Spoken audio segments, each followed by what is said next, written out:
Good. Thank you, Jeff, and thanks again to TRCP for hosting this campaign forum.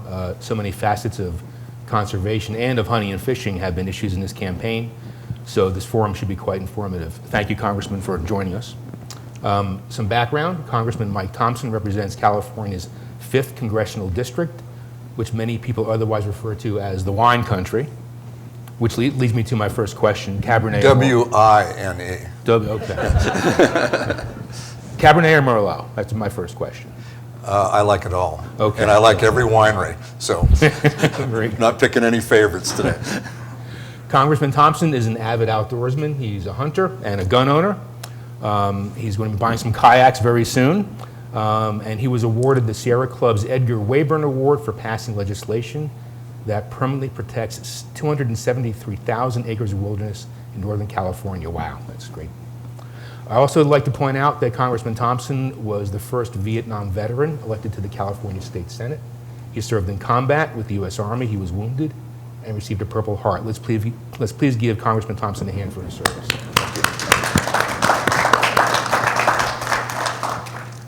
Congressman, I believe you have a few things to say before we begin the questions. Well, thank you. Thanks for being here, and to Teddy Roosevelt, thank you guys very much for putting this on. Not only is this important, but I enjoy and value working with you guys on the Hill. You do real good work. And thank you all for coming. Well, you heard just about all of it. I was in the state Senate before coming to Congress. One of the jobs I had there, I chaired the natural resources in the California State Senate, the committee, and did a lot of work on everything from protecting public access to allow folks to get in and be able to hunt and fish. We have an area in my home county, as a matter of fact, a water supply for a big part of our county. And they wanted to sell off, the governor wanted to sell off all of the land around it. It was about 600 acres, and in the Napa Valley, there's a lot of grapes, and there are a lot of good restaurants, but there's not a lot of public land with good access. And that was the one place people could go, park their car on the side of the road, go up and hike or hunt, and I stopped that from happening while I was there. Also, I've worked on every policy issue imaginable at the state level, from commercial and recreational fishing to the effort to stop hunters from being able to use dogs when they hunt. Was elected in 1998 to the Congress and have been there ever since. My time in the Congress, I spent a lot of time working on resource issues, hook and bullet issues. My district now is primarily the North San Pablo Bay, Napa Valley, Sonoma, Lake County, and South. But at one time or another in the Senate or in Congress, I've represented just about all of Northern California. And my congressional district and my Senate district that I represented for the longest period of time went from the Napa Valley all the way up the coast to the Oregon border. So you can imagine that I've dealt with policy issues affecting everything under the sun in that area. In Congress, I've had some pretty good victories. You heard about my wilderness bill. Particularly a good victory because at the time the policy committee was chaired by Richard Pombo, who you can say a lot about Richard Pombo, but you can't say that he was favorably inclined to do anything that dealt with public lands or public agencies. And I had to get that bill through that committee, and it was signed into law by a Republican president, George W. Bush. Also, just recently, I was able to persuade the president, when my legislative efforts failed, to designate about 330,000 acres as a national monument in the Berryessa Snow Mountain area. And it is just hugely popular in my district. And I think that shows a real tie between public lands, access to public lands, and the value to a community. We had over 100 small businesses come out in favor of that, helping to push this forward, and it's going to be wildly successful. So I've done a lot on these resource issues, and I think that kind of lay out my bona fides. But the most important thing I can tell you is hunting and fishing and being in the outdoors is in my DNA. I grew up in the Napa Valley. I was born there, grew up there, still live there.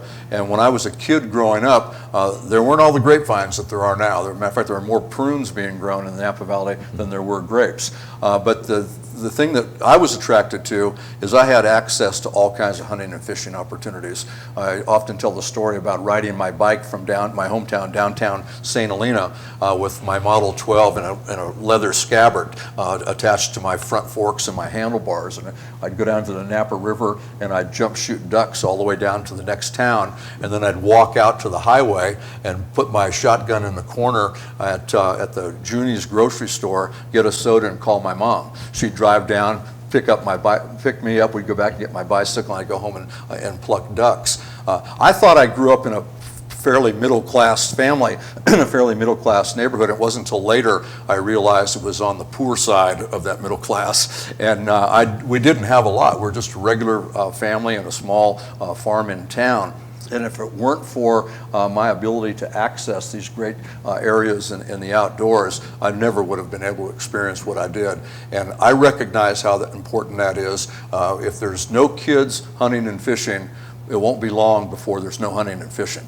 And we really need to make sure, and I've laid that out as a challenge for all of you, we really need to make sure that we maintain and expand access to our open space, to our hunting and fishing areas. We really need to double down. And that's why I'm here on behalf of Secretary Clinton. I think she gets this. I know she gets this. She's been very specific on some of her policies. I think you've had a chance to review her white papers on a number of issues that are important to us. She gets it. She works hard on it. And just one quick story, and I'll be quiet, because members of Congress have to talk in either 1-minute blocks or 5-minute blocks. It's the House rules. But I carried a piece of legislation a few years back to change the conservation easement laws in the United States. And we increased the amount of tax benefits to doing this that a person could take against their income, and we grew the number of years against which that tax benefit could be taken. It was hugely important. And we ran into kind of a stumbling block at one point. And it was Senator Clinton at the time and New York that really put us over the top. She recognized that New York City, one of the biggest cities in the country, was at risk if we didn't take care of the land around New York City. That's the land that we were able to protect, that was able to be protected by doing this, is New York City's watershed. She got it, she came on board, the entire New York delegation came on board, and that now it's a permanent law now, and we've been able to save an enormous numbers of acres across the United States. She gets it. She's willing to work hard, and she'll be a factor to all of us. Very good. Thank you, Congressman. Thank you. Now, what I'd like to do is to ask you a question to introduce a topic. After your answer, we'll take other questions on that topic. Please introduce yourself before asking that question. I will point out that we may have to move on from one topic to another quickly because we have a lot of topics to cover. So we'll start with federal public lands. Last week saw the unprecedented approval by federal lawmakers of the sale of national forest lands to the states in which they're located. The House of Natural Resources Committee approved H.R. 3650, which directs the Department of Agriculture to convey to a state up to 2 million acres of eligible portions of the National Forest System. Because most sportsmen rely on public lands to hunt and fish, and because those sportsmen are finding it more and more difficult to find places to hunt and fish, what message does your candidate think this approval sends to them, and what will your candidate do about it?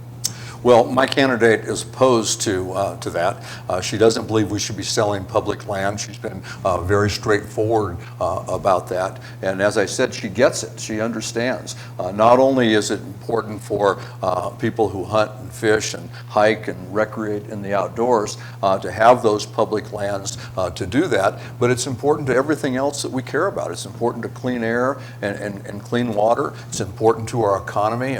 I'm sure you all know the numbers. There's about $1.8 billion that is generated from the outdoor industry, and it's 12 million jobs. And if that goes away, if access goes away, if public lands go away, that shrinks. You know, I mentioned my work on the Berryessa Snow Mountain Monument area.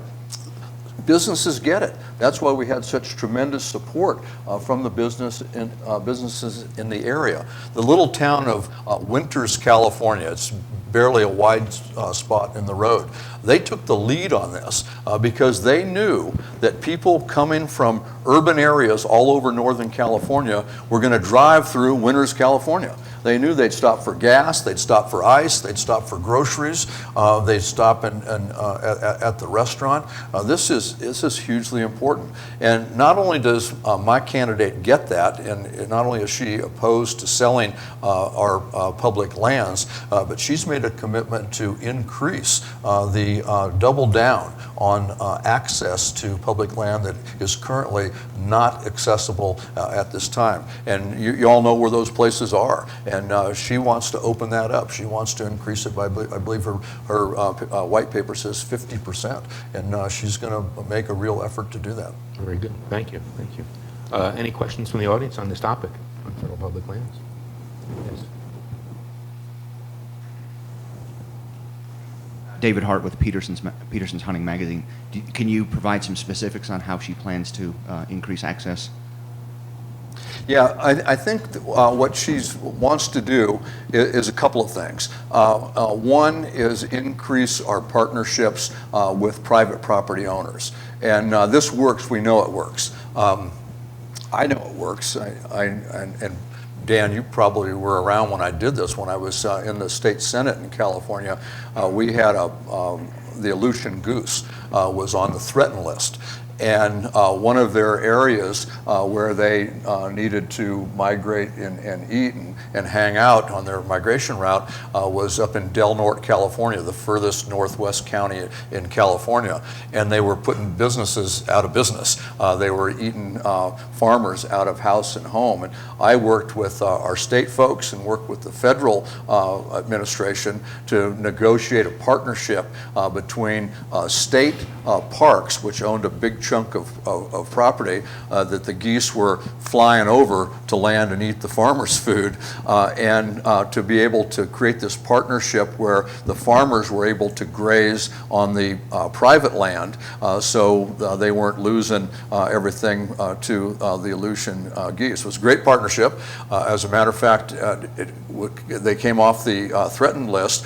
They were within, I think, a year or two. We were hunting them, and I think we've increased the limit on the strap limit on Aleutians 2 or 3 times now. Now they're begging people to come out and hunt this. So not only do partnerships work, but they increase public participation. She's looking at creating those private partnerships, and she's also understands the value of the Land and Water Conservation Fund and how incredibly important that is to provide access and as well to maintain the properties that we have.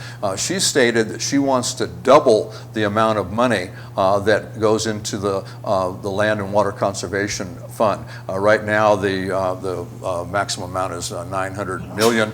Bless you. She wants to double it to $1.8 billion, and sees this as a way both to increase the access and a way to deal with this ongoing deferred maintenance issue that we hear so much about.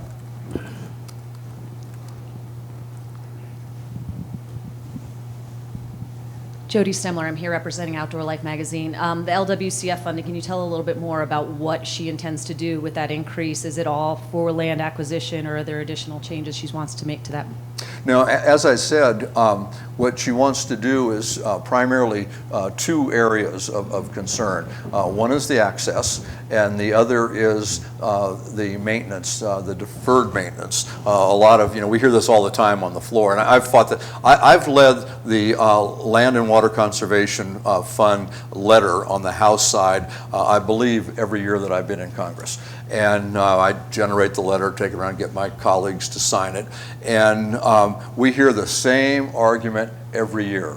well, you can't take care of what you have. There's too much property in public ownership. It infringes on the next door neighbors and the private property. And all of that, I believe, is utter nonsense. It's not the case. And we were talking in the back a little bit earlier about the idea of public property and growing public property. We've heard the same arguments against access to public property and accumulation of public property ever since I was a little kid. The arguments haven't changed at all. And the truth of the matter is there's more and more people in this country. There's less and less access per capita, and we really need to be looking at this stuff. I heard the same arguments when we did the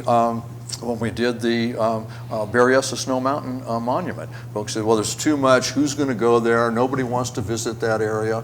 And the fact of the matter is people do go there. People do want to visit that area. When I was first was elected to Congress, I did a project that I've been working on when I was in the state Senate up in Humboldt Bay. The area is called now it's called the Mike Thompson Wilderness Area, but it used to be called the Humboldt Bay South Spit. And it was an area of historic importance because it's not only important shorebird habitat, but it was the area where folks for generations hunted brant. And it's an historic spot. And it was a checkerboard, public and private partnership. And the private partnership folks kind of walked away from it. There was some timber company, one timber company in particular that owned it all, and they kind of walked away from it, and it was overcome by a homeless population, some of which had serious problems, some of which were basically criminals on the land were doing, drug business out of abandoned cars and tents. And we were able to go in there and clean that up. And now it's all public property. Worked with the timber companies. They were ready to get rid of it. Now you go out there during waterfowl season, the brant hunters are back, people walk down, the shorebirds are out and vibrant. And those are the sort of things that we need to be able to work on in the partnerships, and not to necessarily acquire all the land, but at least put together the partnerships to make it all work.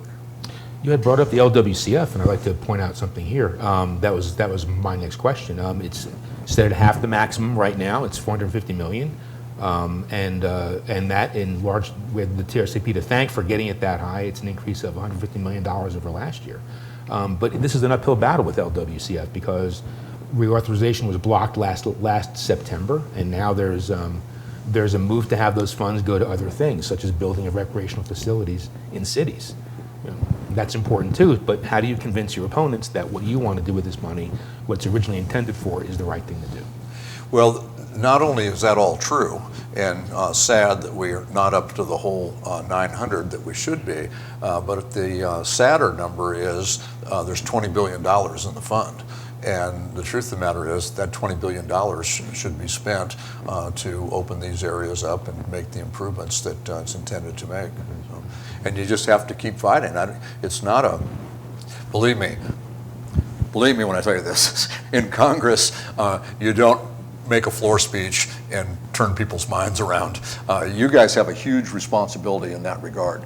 You have the ear of the voters, and you need to help create some weather on these issues. And your readers, your constituent group, they need to be programmed in to know what's really happening, because that's how change comes about. It doesn't come about by convincing somebody in a floor speech that they need to change their rock solid position that is against the things that we're all here and care about. But it's about changing it's about informing and educating constituents so they can go make that argument. Thank you, very good. More questions on this? Hi, I'm Phil Taylor with Environment and Energy Publishing. Question on Secretary Clinton's plans for Land and Water Conservation Fund. The idea of using that money also for infrastructure issues, maintenance backlog issues, makes some conservationists apprehensive. The idea of recreation and access projects competing for that money with these maintenance backlog. What is the response been among LWCF allies to that idea? Well, I don't know that there's a lot of fear. I think we should always be concerned about that, and I think that we need to be measured. I'll go back to some of the work that I did on the big wilderness spill on the North Coast. There was a big divide between the groups as to whether or not we should permanently protect this with wilderness status, because there were things that people were doing in that area that that they wanted to keep doing. One was off-road vehicle operations, and I had to think when you mentioned the number of acres that were involved in that wilderness spill, because it was more than that. It was like 327,000 acres, I think, and I was trying to figure out where that difference was, and the difference was we took into consideration their concern, and we set aside, I think it was 40,000 acres of permanent off-road vehicle access in another close but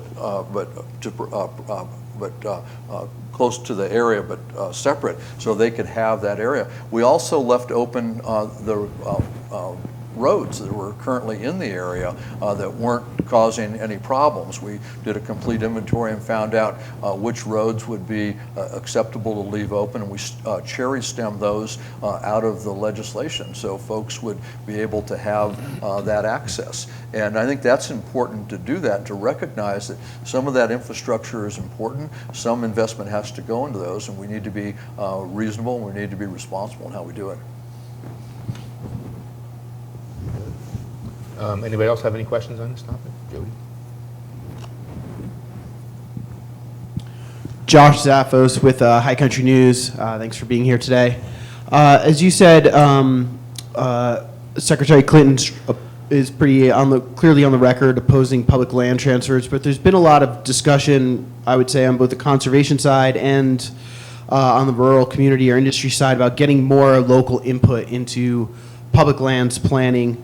So where do you see a Clinton White House going in terms of incorporating more local input, or and doing that without necessarily altering the way we're managing our public lands in those areas? I think that's an excellent question, and I see it on a daily basis, because I have to go home to a constituency that wants to know why Washington is managing this area the way that it's managing it. Why don't the locals have some input?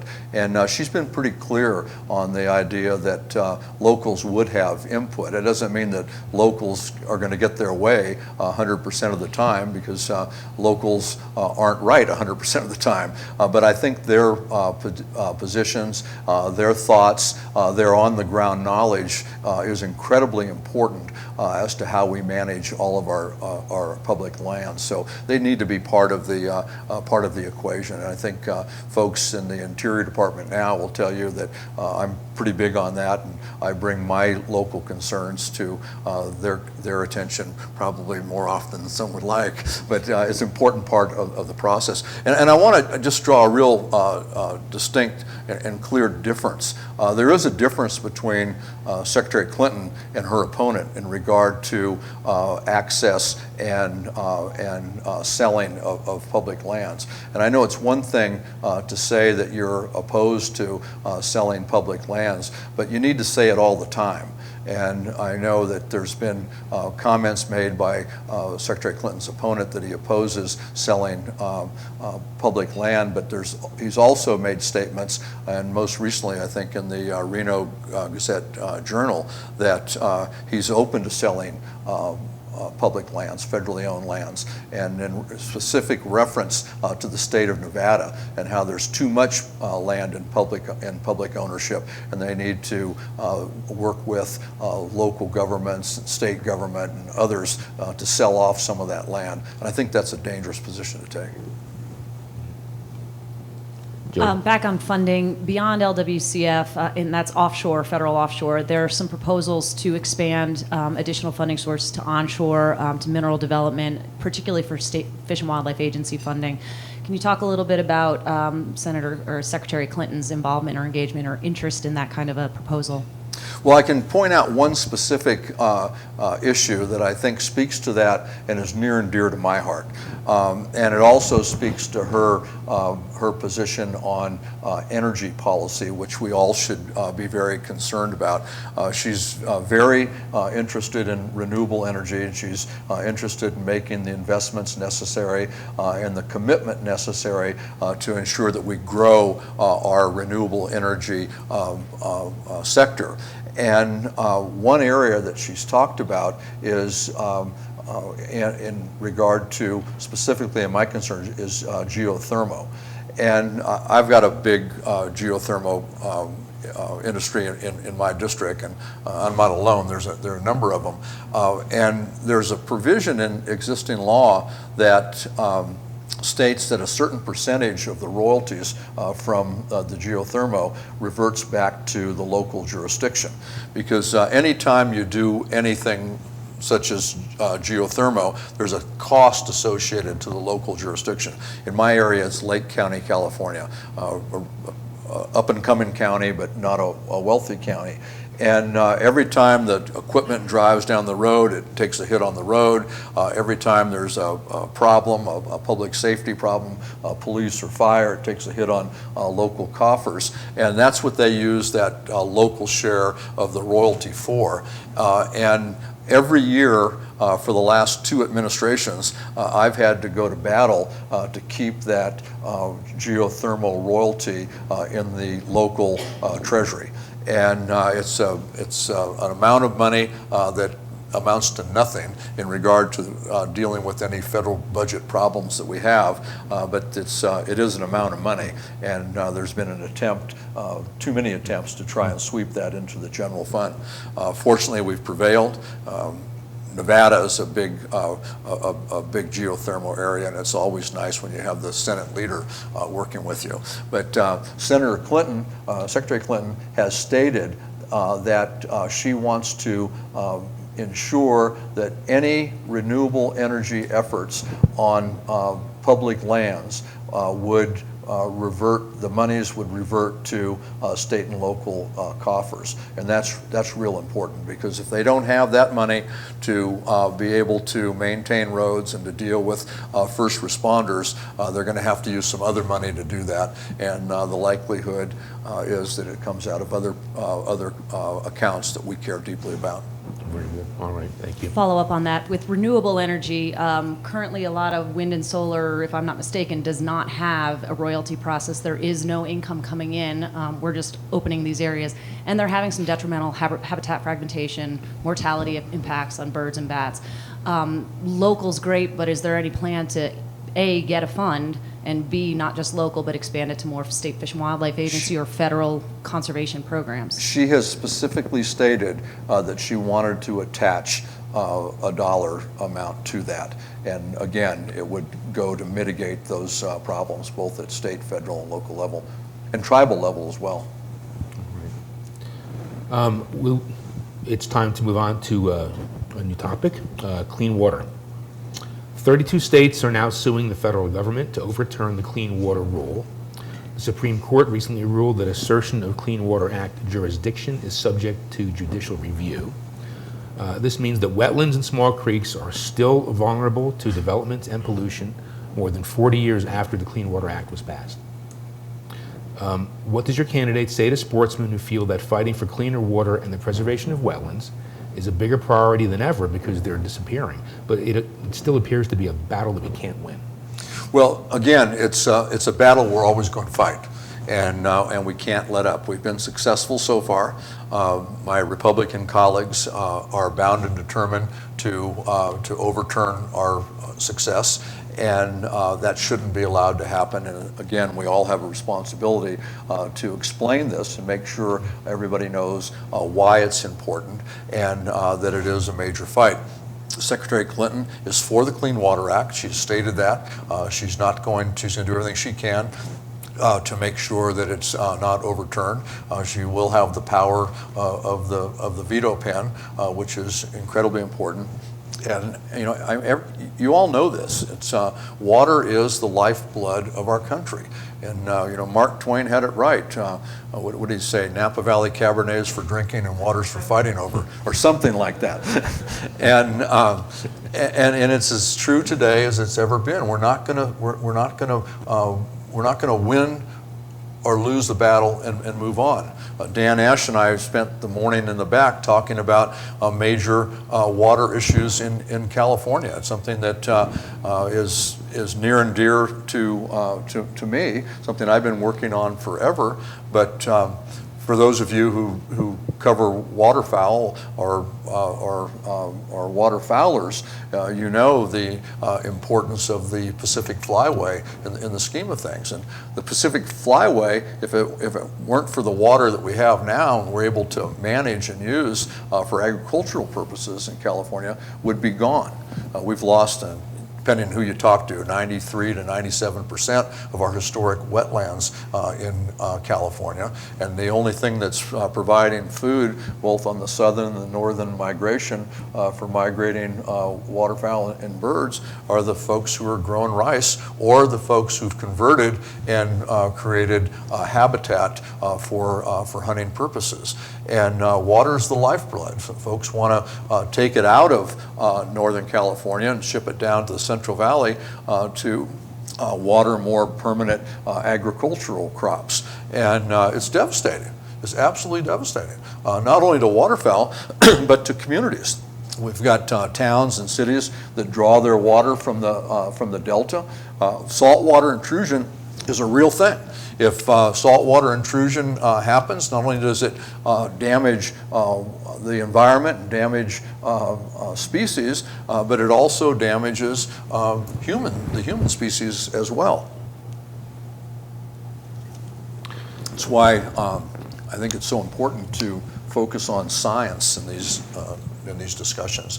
And the Clean Water Act is a primary spot to focus on science. Science needs to drive these issues. And again, I'll make another distinction that is a difference between the candidate that I'm here supporting, Secretary Clinton, and her opponent. Her opponent came out to California and went to the Central Valley and announced that there's no drought in California. I got news for you. There's a drought in California now. There's been a drought in California for the last few years, and it's likely to be a drought for the next couple of years in California. It's a real serious issue. I know. In my home, we do 50 gallons of water a day for myself and 50 gallons of water a day for my wife. And I think that might be why she's glad during the week when I go to Washington, she gets to take a longer shower. But there's a real drought. It's impact agriculture, it's impact cities and towns, impacts wildlife and waterfowl. The science has got to drive this stuff. And her opponent has also stated on a number of occasions that all the work we're doing in regard to the government intervention to make our air and our water clean, it's not enough to say I'm for clean water and clean air. We have put in place governmental regulations and laws on the books that protect these things, protect our clean water. And the Clean Water Act is just one of those. But to say we're going to get rid of all rules and regulations that don't help workers, I don't think that's a smart way to go. I think that hurts us, and it hurts our clean water, and it hurts our clean air, hurts our environment, hurts our opportunities to recreate and to hunt and fish, and it's going to cost us a heck of a lot of money because clean water does a lot of things other than just allow people to hunt and fish.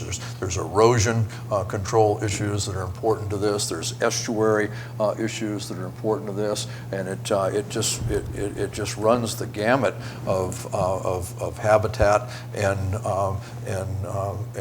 species that rely on this.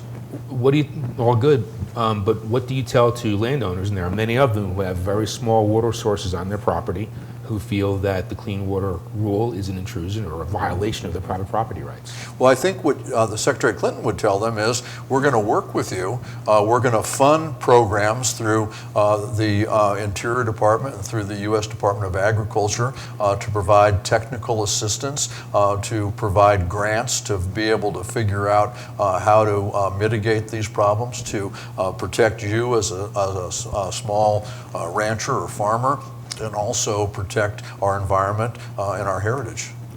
Very good. Questions on clean water? Rob Drieslein from Outdoor News in Minnesota. A big clean water issue in my neck of the woods is the fact that the CRP program has declined dramatically the past few years, and Minnesota, sadly, is a big contributor to the dead zone in the Gulf of Mexico, all that ag runoff running down the Mississippi River, and contributing to that. We've lost a lot of CRP acres in Minnesota, probably more as a percentage than any other state. Nationally, I believe the program is down about a third. That gets right to what you were talking about, private landowner easements and assistance. And I may add the pheasant hunting has tanked also as a result of the loss of all that grassland. We had recently had a sign up earlier this year. I think upwards of 70 or 80% of landowners in Minnesota and eastern South Dakota were rejected because of the rules related to CRP that are trying to maintain that lower cap at 24 million. So my basic question is, what are we going to do to get that CRP cap up to 36 million acres or more? There's landowner demand for it. Let me ask you a question just to clarify. Is this because other crops have come in that are more profitable for ethanol and things of that nature? We absolutely saw less demand for conservation when commodity pricing, when you could get $8 a bushel for corn. Now that's dropped back down, as you probably know, a $3, $4 range. And so there's landowner demand for these programs. Unfortunately, Congress put this cap of 24 million acres on CRP. Maybe you don't have a lot of CRP out here and you're not real familiar with it, but it's a very important program for pheasants, ducks, and clean water in my part of the country. No, I get it. I've not hunted pheasant in Minnesota, but I have real close over in South Dakota, and I understand the value of CRP, and as well as the other programs that Secretary Clinton supports. And CRP is certainly one of them. The EQIP program is certainly one of them. She recognizes this. I think you have an ally in the White House in this regard. You still have the congressional problem, and as I say, we've got that fight no matter what, and we need to go after that. She's been insistent on her investments in these partnerships, her investment in water. She's proposed that we do a water innovation center. We do it for all of the other energy components, and we ought to be bringing all the experts together, and that's her vision, to bring farmers and ranchers, technical experts and scientists, figure out how to work through this to make sure that we're not discharging water into our chemicals into the water that would create environmental problems, not only at the point of discharge, but other places downstream. I think that's hugely important to do, and I think we have an ally with Senator Clinton.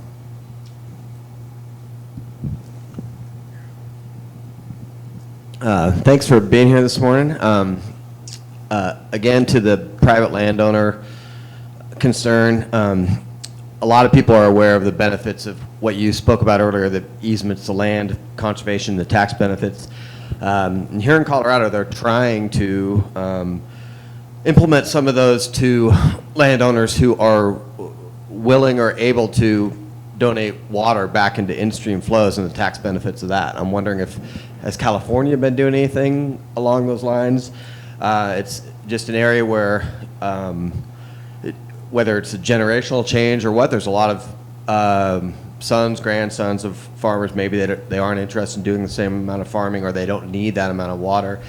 And as I'm sure you know, but Colorado, very dry state, and you were better off wasting that water essentially in some ways than putting it back in stream. So the tax benefits, like land easements, are one of the things they're looking at here. Just curious if that's happening in California or elsewhere. You know? Yeah, there are efforts in California, and I don't think Colorado is unique in the fact that we made some real dumb plumbing decisions years ago. We have it in California as well. With the drought in California, we've been, I think, pretty successful. Our state government, working with the federal government, and I know Dan does a lot of this work, but we've been able to mitigate some of the problem by wheeling water into different areas. And there's value to that. There's also concerns with that as well. As water becomes more valuable, and I spoke earlier about the value of the agricultural efforts, specifically rice growing, rice farming in the Sacramento Valley. As water becomes more valuable, it becomes more lucrative to not grow rice and to wheel that water someplace. And we spent some time this morning talking about access, and it's something that worries me a lot, because if you start selling off the water and growing less rice, there's fewer access opportunities. And now that's all private land, but folks who duck hunt have to go someplace to do it. And if they, you can buy a seat in a blind in a flooded rice field for a reasonable amount of money. And if that water gets sold off, those seats go away. And everyone can't spend $1 million or $2 million to join the clubs that are still going to have water no matter what happens. And that concerns me a lot. It concerns me because if we don't bring new people into the sport, and if we don't provide opportunities for working people to enjoy the sport's going to go away. And pretty soon it will be, well, why do anything with that land other than build strip malls or houses, or you fill in the blanks. It's another reason why our federal and state refuge system is so critically important. We need to make those investments. And oftentimes when you're dealing with how to spread water out more thinly than you have in the past, water for those state and federal refuges seem to become fodder. And we can't allow that to happen. But if you can use the tax system, or you can use different types of incentives to be able to fill some of these gaps, I think we should absolutely do that. But what we shouldn't do is we shouldn't rely on that to look at other types of needed investments. And Secretary Clinton has been very specific on her interest in and her support for making those investments. And speaks to your question as well. Groundwater recharge and the cleaning up of groundwater, water storage when it makes sense. So all of those types of things that we should have been doing years ago, including water conservation issues, need to be stepped up, and she's supportive of that as well. Very good. All right, we're running a little behind, so it's time to move ahead to sage grouse. I'll go back to my 1-minute responses. Good. Last year, with habitat loss from energy and other development sending sage grouse numbers plummeting, an unprecedented bipartisan coalition of federal, state, and local government departments and conservation groups formulated intra-agency plans and projects that would keep the bird off the endangered species list. In September, Interior Secretary Sally Jewell announced that the work done by the coalition succeeded. No ESA listing for the sage grouse. But that effort now is endangered itself because some in Congress are going after the funding needed to implement those plans. What would a Clinton administration do if this targeting of funds for sage grouse habitat gains momentum? Well, first of all, kudos to Interior. And Dan, I know you worked a lot on that issue, and I think you did a fantastic job. It's a prime example of how you can work with the private and the public sector in order to find middle ground that results in a good outcome. And this was a good outcome. And I mentioned earlier the Aleutian goose issue, another example. And Secretary Clinton is committed to making sure that we do exactly that, and that we figure out how it's just so much better to stop it before it becomes acute. Once you're on the Endangered Species Act, there's just all kinds of problems that are generated from that, and it has impact not just on the number of acres that you're dealing with, but there's the spillover into other areas, everything from real estate development to timber harvest to cattle ranching. Everything is impacted, and we need to really go above and beyond in our effort to communicate with our folks how important that this is, and we need to make sure that the funding that we need for these programs are there, and she's committed to making sure that it is. We have time for one question on sage grouse.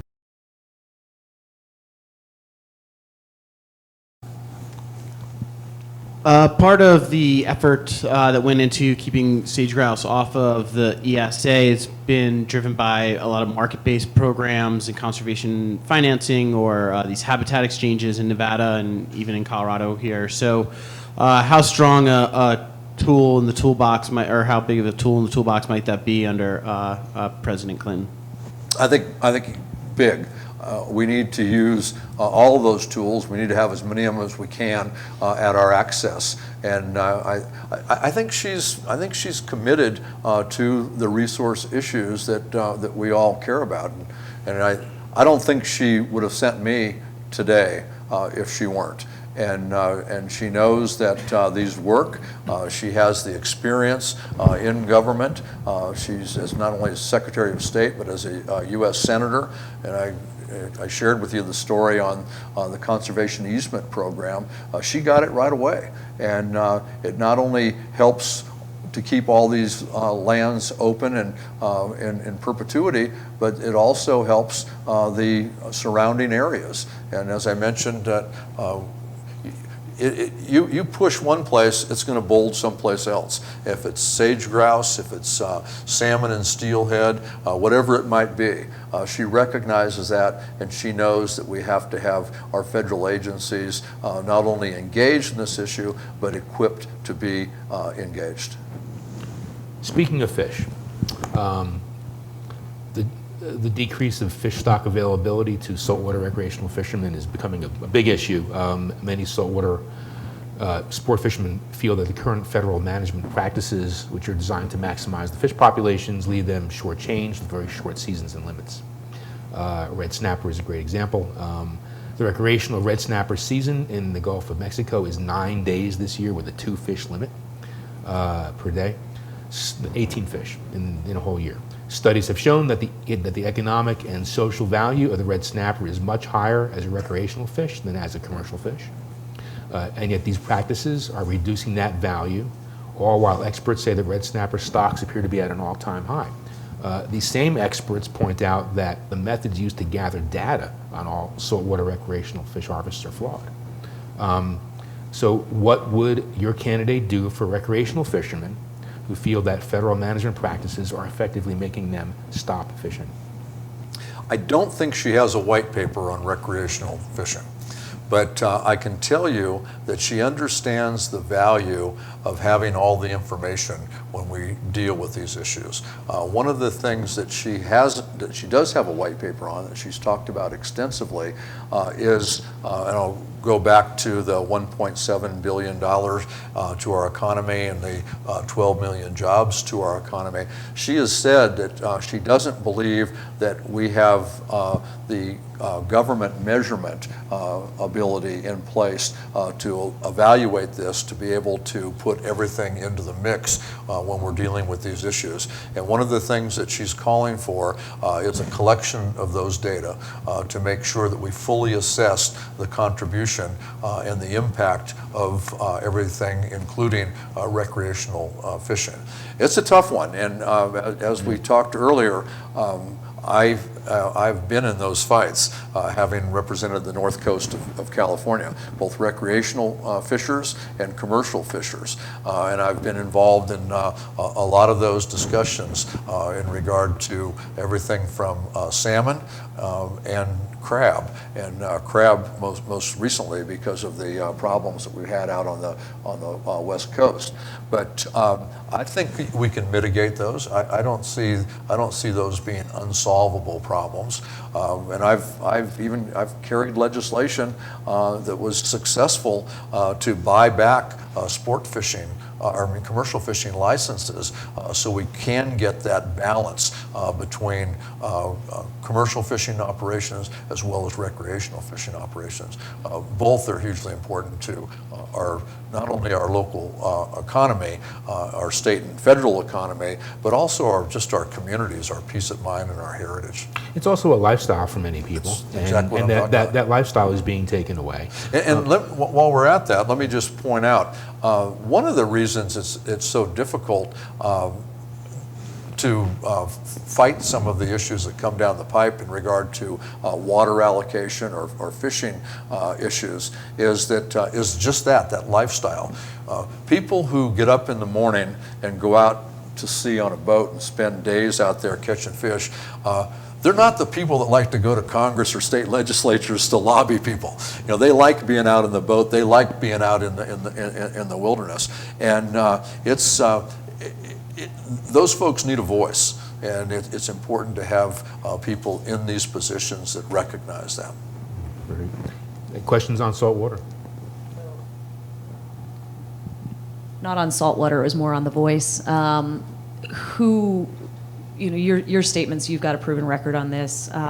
Who do you anticipate will be a principal advisor on sportsmen's related issues, things that may not drive hard left with Secretary Clinton when she's in the White House, if that happened?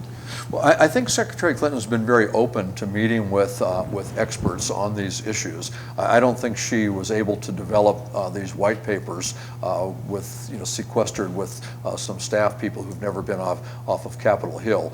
So she's listening to people. She's smart. She gets it. She's hardworking. Again, I think the fact that she asked me to come and meet with you is an indication that she cares what the hook and bullet community wants and needs. I anticipate that I will have an ear in the White House when she's elected, and I think she's going to be elected. I think that this is it good for political commentary at this point? I just don't know. I don't know how you alienate every ethnic group in the world, every religious group in the world, the military veterans, especially those who were prisoners of war, and the Pope, and expect to get into the White House. You know, if that's not enough, the whole idea that you put science aside and you say, I don't believe in climate change. I don't believe there's a drought in California. And by the way, I'm going to renegotiate the national debt. And I tell you, your readers get that. You try and renegotiate the national debt, you collapse the full faith and credit of the United States government. And none of us are going to be having breakfast in hotel restaurants if that happens, because we're all going to be trying to figure out how we scrape our pennies together. Secretary Clinton will be the next president of the United States. She will listen to sportsmen and women. And I think that as I said, I'll have an ear in the White House, and I think that I'll be a good bridge. I know the folks who you all represent. I've worked with you, and I've worked with these organizations. I've lived this life my entire life, and she'll know what's going on. As I say, she gets it, and I think she'll be operational to our advantage. So, speaking of the hook and bullet crowd, let's talk about the bullet part for a minute here. Gun rights. Lead or otherwise. Gun rights, the Second Amendment gun rights and the Second Amendment have been huge topics. Even seemingly a referendum in this presidential election. But guns are an integral part of the sporting experience for so many. So, does your candidate believe that owning a firearm is indeed a constitutional right? And would your candidate work to reinstate the so-called assault weapons ban that would outlaw many versions of the AR-15 rifle, which are rifles that many sportsmen today do use to hunt. This is what I can tell you. She has told me specifically that she supports the Second Amendment and a person's right to own firearms. Now, I also know that she's been very outspoken in regard to gun violence prevention and gun safety. So have I. And for those of you who don't know, I chair the Gun Violence Prevention Task Force in Congress. And I'm sure everybody knows that the Democrats, my party in the House, spent all night and all morning on the House floor just yesterday, I guess. I came right from that, so I'm losing sight of time. Trying to get a vote on the floor on two issues. One, the terror gap bill, is referred to as no fly, no buy, specifically if you're considered to be a threat to our country, a terrorist threat to our country, and you can't fly in an airplane. Some of us believe you shouldn't be able to buy a firearm. The truth is now you can legally buy a gun or explosives while being on the terrorist watch list. There's a Republican bill to change that, and we've tried to get that brought up for a vote.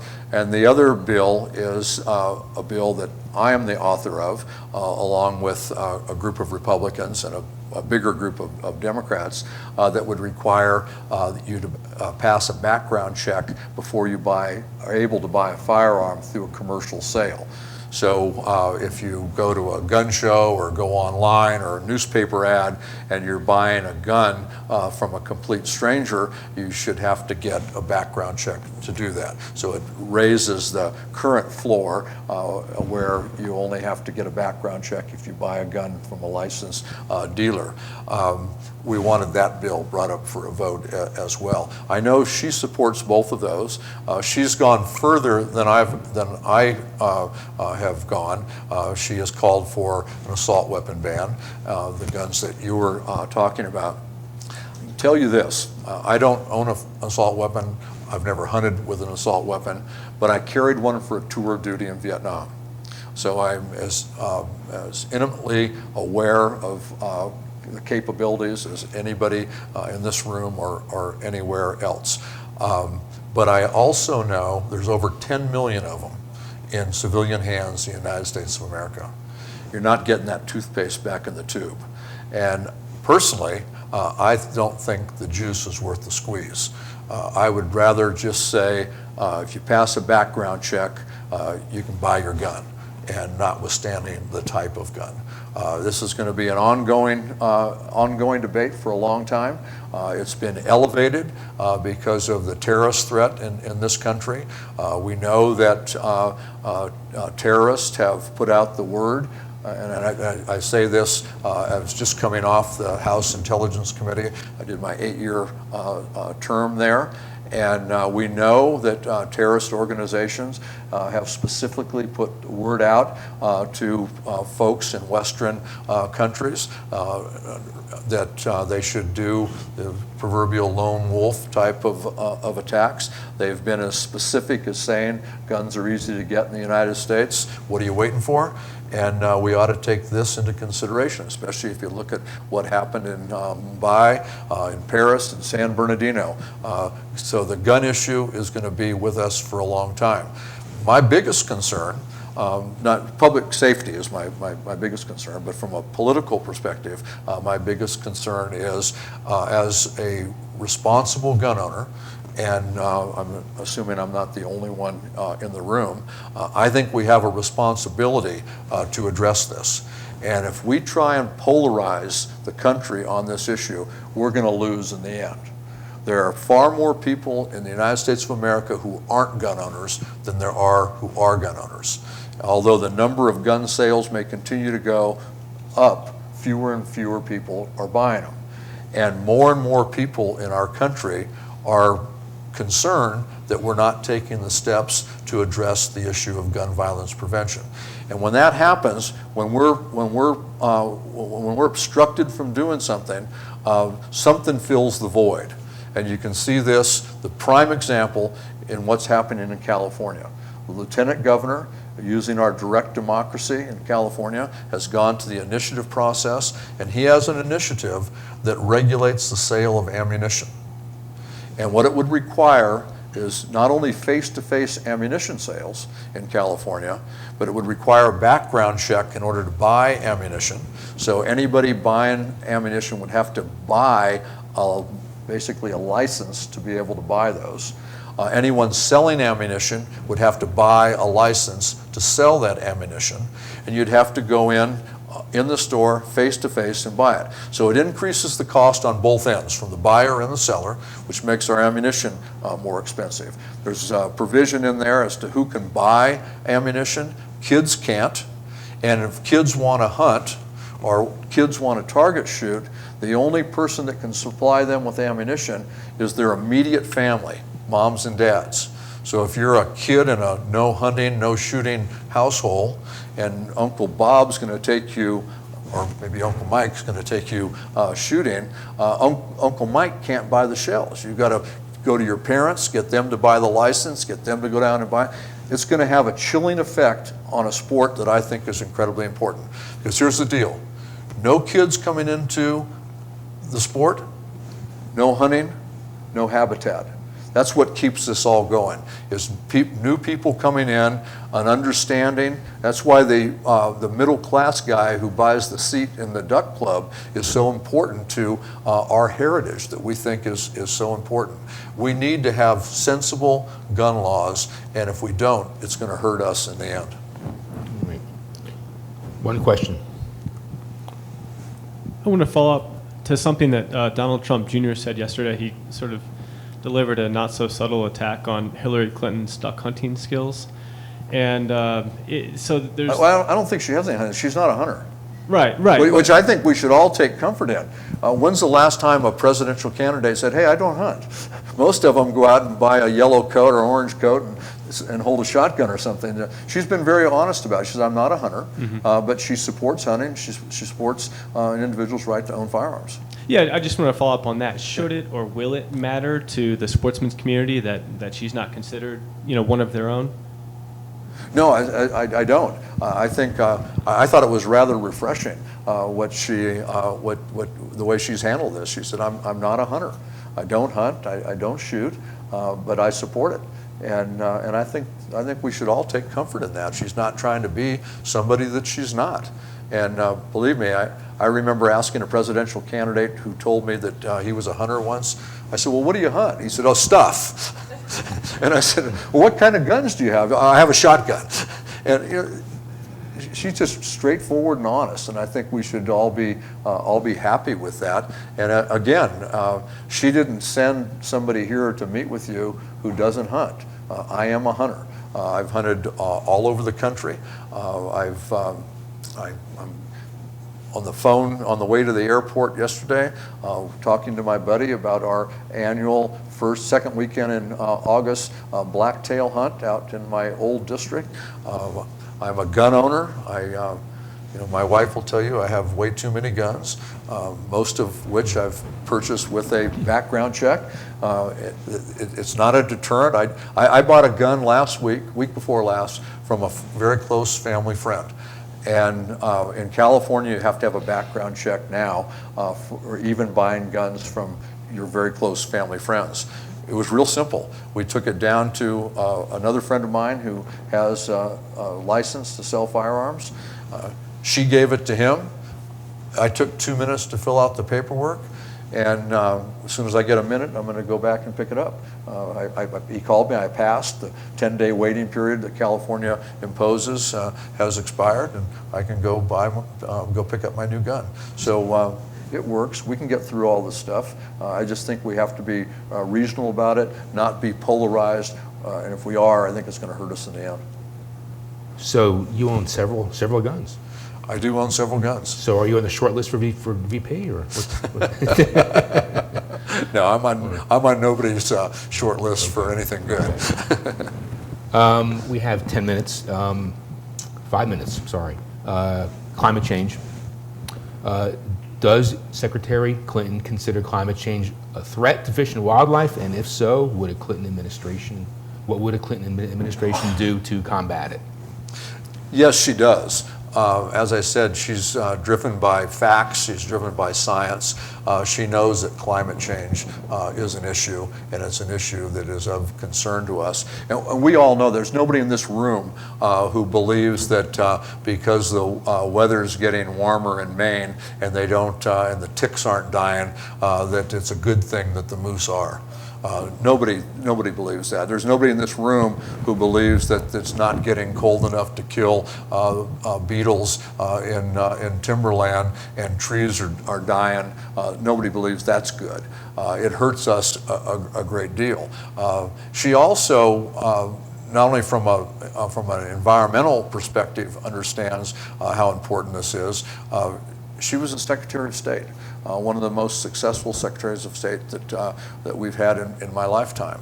And she understands the geopolitical threat of climate change. You get a rise in ocean levels, you displace populations. You displace populations, that means war. And there's not a war that's going to happen any place on this globe that we're not going to be impacted by. She gets that. She understands that. And she is committed to doing what we have to do to make sure that we can get a handle on and do all that we can. And I already made the distinction between she and her opponent in November. You don't just wipe out regulations and laws that are proven to do good. I think the New York Times had a great editorial, not that everybody believes everything that's in the New York Times, but I think they were spot on in regard to their comments regarding Donald Trump's energy policy. They nailed it. I said, it's nonsense.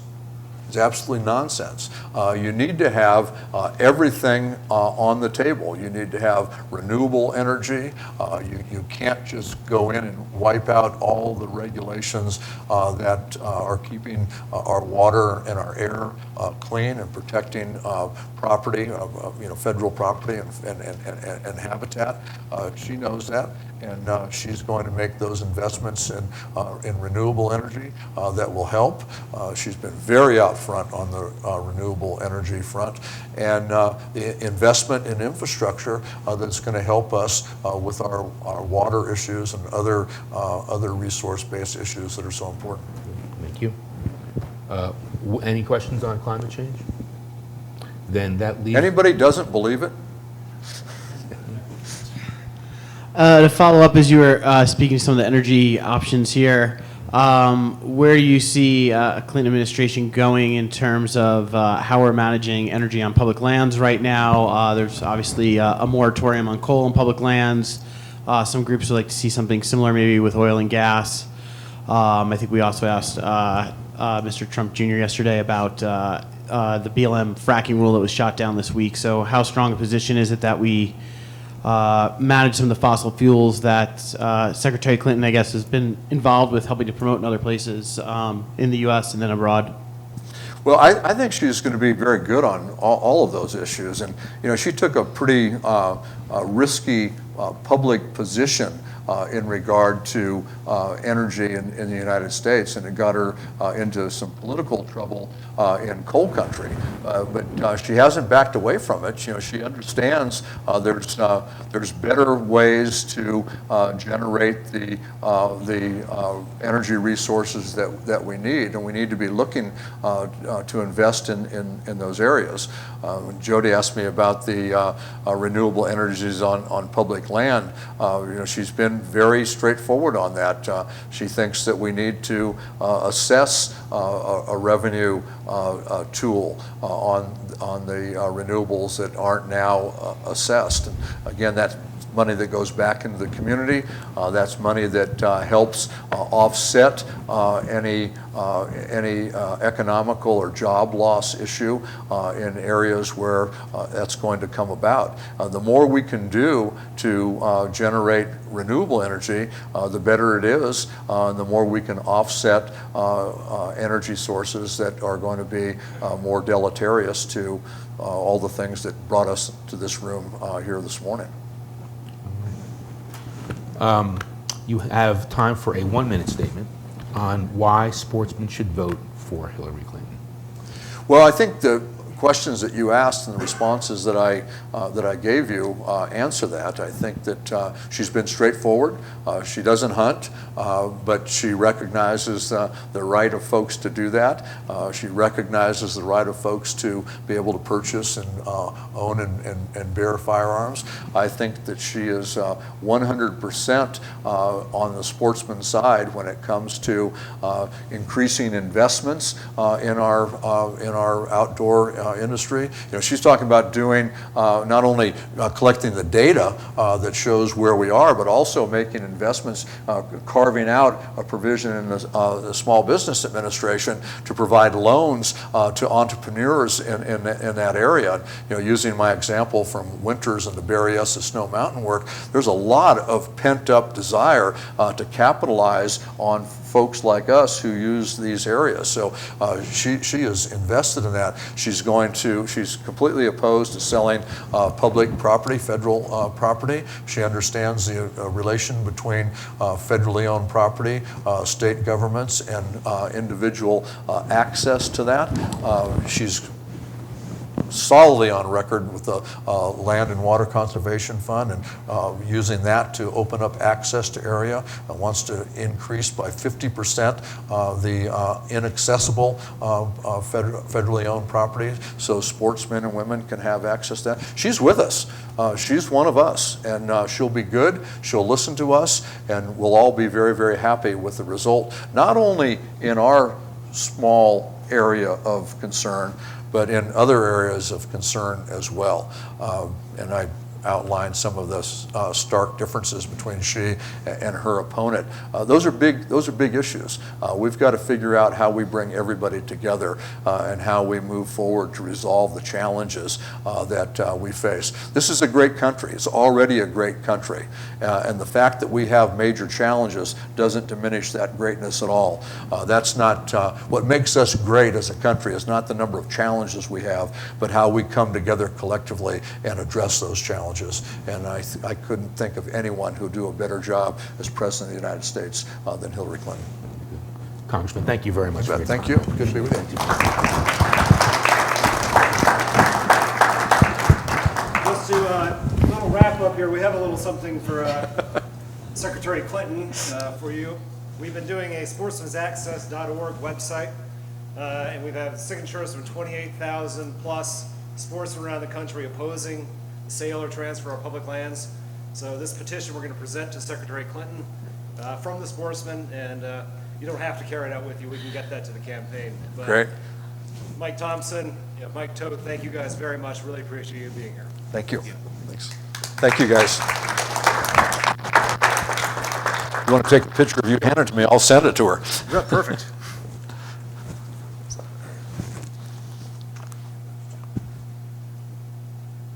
Start here, guys.